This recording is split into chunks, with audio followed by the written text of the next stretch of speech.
Assalamualaikum warahmatullahi wabarakatuh.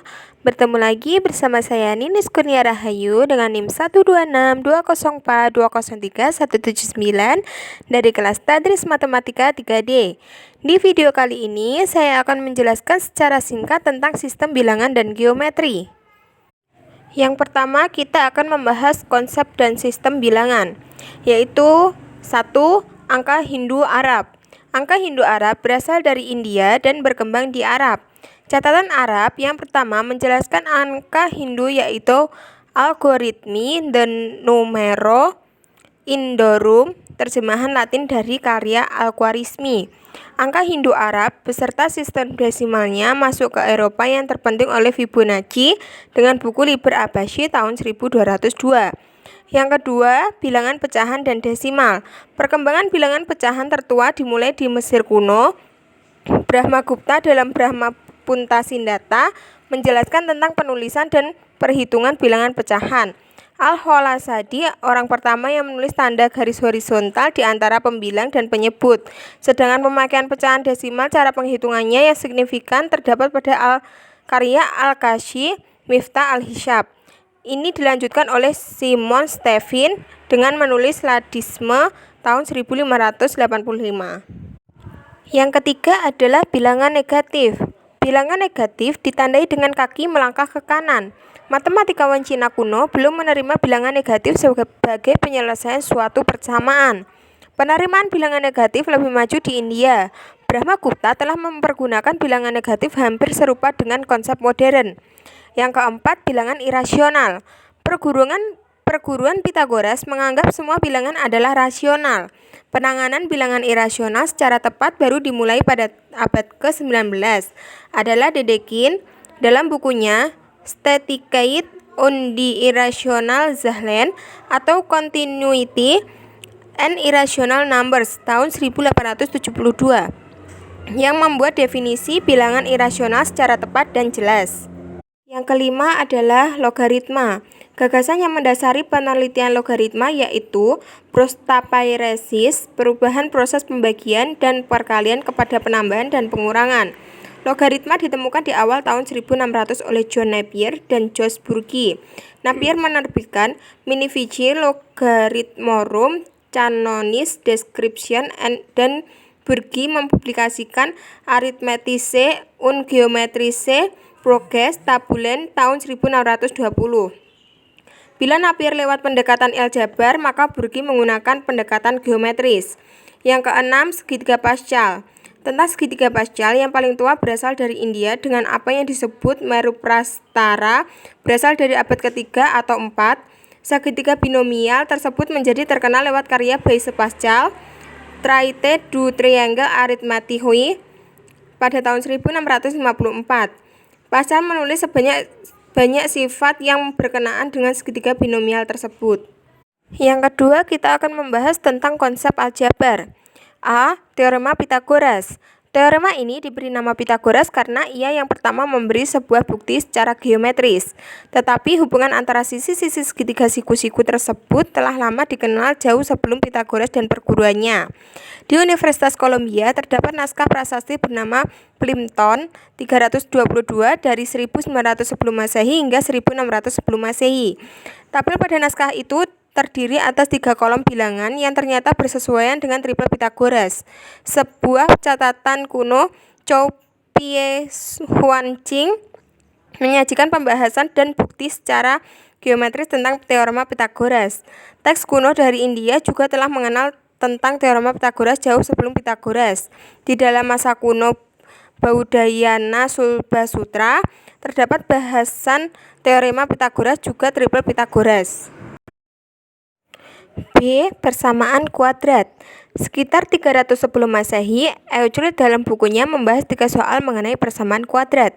Namun menggunakan kuantitas geometri, dalam bukunya Arithmetica Diophantus antara 210 sampai 290 juga menyelesaikan persamaan kuadrat.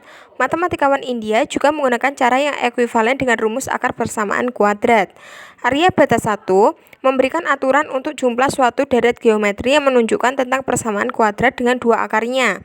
Brahmagupta menggunakan cara mirip Babilonia tentang tapi dengan variasi yang lebih baik, termasuk dengan kuantitas negatif. Perkembangan penting berikutnya adalah oleh Al-Khwarizmi yang menulis tipe-tipe persamaan kuadrat dengan mengabaikan akar nol maupun negatif. Al-Khwarizmi menyusun 6 macam persamaan kuadrat. Setiap tipe persamaan kuadrat di atas diselesaikannya dengan menggunakan diagram geometri dan prinsip melengkapkan kuadrat. Abraham Baryahanasi atau lebih dikenal di Eropa sebagai Safa Sorda yang menulis buku Liber Ebadorum dan merupakan buku pertama yang memberikan penyelesaian lengkap persamaan kuadrat.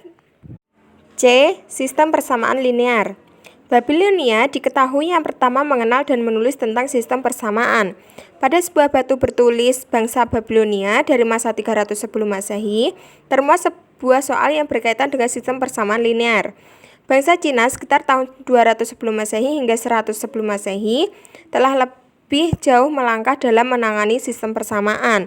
Dalam teks kuno, Jianzhang Xuanzu yang terjemahan Inggrisnya Nine Chapters of the Mathematical Arts telah menyuguhkan berbagai soal sistem persamaan linear, termasuk metode untuk menyelesaikannya yang dasarnya merupakan metode matriks, yaitu metode Fang Cheng yang kini disebut metode eliminasi Gauss.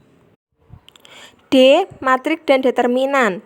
Ide determinan muncul pertama kali di Jepang dan di Eropa pada waktu hampir bersamaan, tetapi Sekikowa mempublikasikannya lebih dulu di Jepang tahun 1683 lewat buku Method of Solving the Dissimulated Problems yang memuat metode matriks. Leibniz dalam suratnya ke Hospital tahun 1683 menjelaskan penyelesaian sebuah sistem persamaan dengan menggunakan istilah resultan untuk kombinasi hasil kali koefisien dari determinan. Pada tahun 1750, Cramer lewat buku Introduction to the Analysis of Algebraic Curve memberikan aturan Cramer pada matrik NN sehingga aturan itu disebut aturan Cramer. Istilah determinan pertama kali digunakan oleh Karl F. Cauchy pada 1812 pertama kali menggunakan istilah determinan dalam konteks modern. Karya-karya Cauchy hampir mewakili konsep determinan modern. Dia merintis konsep minor dan adjoints serta hasil kali matriks dalam karya tahun 1841. Ia menggunakan tanda dua garis vertikal untuk menunjukkan determinan. Pada 1850, istilah matriks muncul dalam tulisan Silvertest tahun 1853. Cayley yang dikenal lewat tabel Cayley menulis tentang inverse matrix. Yang ketiga, kita akan membahas tentang konsep geometri. Sejarah peradaban paling kuno adalah peradaban Babilonia. Pengetahuan Babilonia mengenai geometri, khususnya keliling, luas, dan volume cukup teliti. Pada peradaban Mesir kuno, terhadap papirus Rin berisi masalah matematika dan pemecahannya terkait dengan aritmatika dan geometri. Pada peradaban India kuno, pengetahuan geometri pada Sulba Sutra adalah mengenai transformasi bentuk bangun datar ke bentuk bangun datar yang lain dengan luas yang sama. Pada peradaban Cina kuno, dikenal naskah kuno Jiuzhang Xuanzu dan berisi persoalan aritmatika hingga geometri. Dari warisan sejarah geometri yang paling lestari pemanfaatannya hingga zaman modern adalah geometri dari Yunani kuno.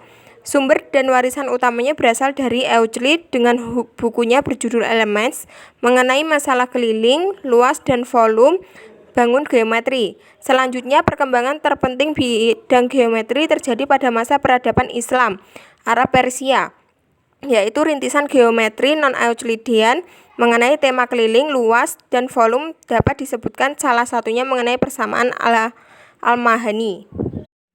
Sekian video penjelasan dari saya. Jika ada salah kata, mohon maaf sebesar-besarnya. Terima kasih. Wassalamualaikum warahmatullahi wabarakatuh.